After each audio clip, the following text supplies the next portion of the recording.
Sa mga katik vloggers, mga subscribers, bago tsaka luma, mga supporters, mga dumaan, dumalaw at bumisita sa channel, lahat ako ka-viewers, secret viewers at silent viewers, magandang araw. So ngayon, ituturo ko naman sa inyo kung paano tayo magre-recapping, magpapalit tayo ng dozens or hundreds of capacitors. Kung paano yung gagawin natin para maiwasan natin yung madalas na pagkakamali. Okay? Magkakamali yung pagpalit natin ng capacitance value, tapos yung working voltage ng capacitors. So, paano ba kapag nagkakamali tayo ng palit? So, depende kung yung capacitors natin, kung saan nakalagay siyang circuit. Sa signal path, filtering, o kaya sa switching. So, kung sa switching ka magkakamali ng palit, pwedeng madili yung pagsi-switch or pwedeng bibilis kaysa doon sa normal na trabaho niya. So kapag sa signal path naman, so pwedeng magbabago yung tunog. Okay? So pwedeng ma-bass, pwedeng malakas yung mid, o kaya mataas yung high, o kaya baliktad. Tapos pagdating naman dito, kapag sa filtering naman, ang mangyayari, baka magkakaroon ng kunting hum, okay? Magkakaroon ng kunting hum o kaya ingay. So ganun yung mga posibleng mangyayari kapag nagkamali tayo sa mga capacitance value ng mga capacitor na ipapalit natin. So pagdating naman sa working voltage, simple lang isa lang yung babantayan natin diyan. So kung malaki yung working voltage, papalitan mo siya ng mas mababa, tapos mas mababa siya kaysa voltahe na dumadaan doon, siyempre sasabog yung capacitor natin. Okay? Kung mataas naman ay walang problema. Importante doon, pareho yung capacitance value. So, yun lang yung mangyayari kapag sa working voltage, yung medyo mababa yung pagkabit natin, yung may kakabit natin, mababa yung working voltage. So, ano bang madaling paraan? So, nasanay kami doon sa ibang bansa na kapag nakaka-encounter kami, madalas magpapalit kami ng hindi lang dozens kundi minsan hundreds of capacitors sa mga karamihan sa mga American tsaka European cars, yung mga car stereo tsaka car amplifier na napakaraming electrolytics capacitor. So ang ano bang ginagawa namin para hindi kami malito? So una, titingnan mo ng maigi yung circuit, titingnan mo ng maigi.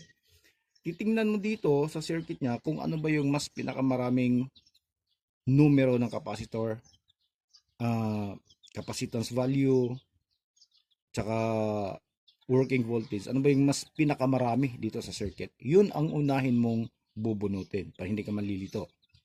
Okay? So, halimbawa na lang dito. Kung titingnan mo to rito, ang pinakamarami niya ay 4.7. Meron siyang 6 na 4.7. 6 or ilang piraso to? 8. Yeah, to. So marami, yung iba 47. So ang pinakamarami talaga dito yung 4.7. So ang mangyayari dito, uunahin mong huhugutin yung 4.7.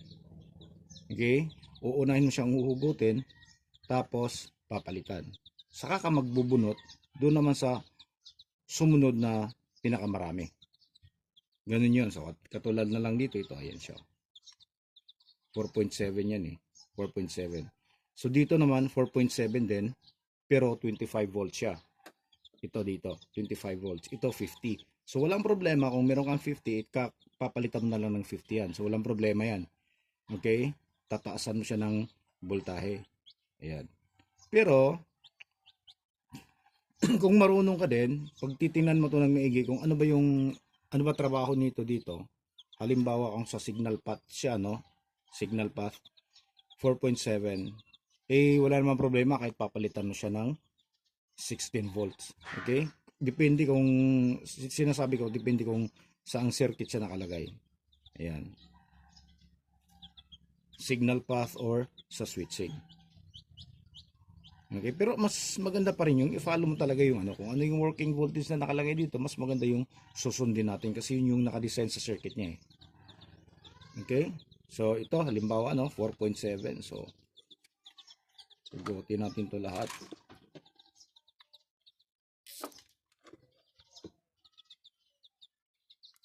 Okay.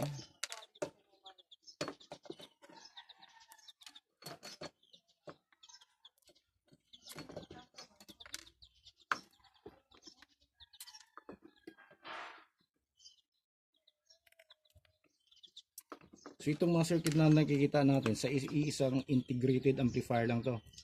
Yung kabuuan ng boards na nasa loob ng integrated amplifier ay bali 8 board o 7. Itong board yun yung papalitan natin. Ito yung pangatlo na inano naman natin, tinatrabaho natin ngayon. Yung dalawa ay natapos na natin.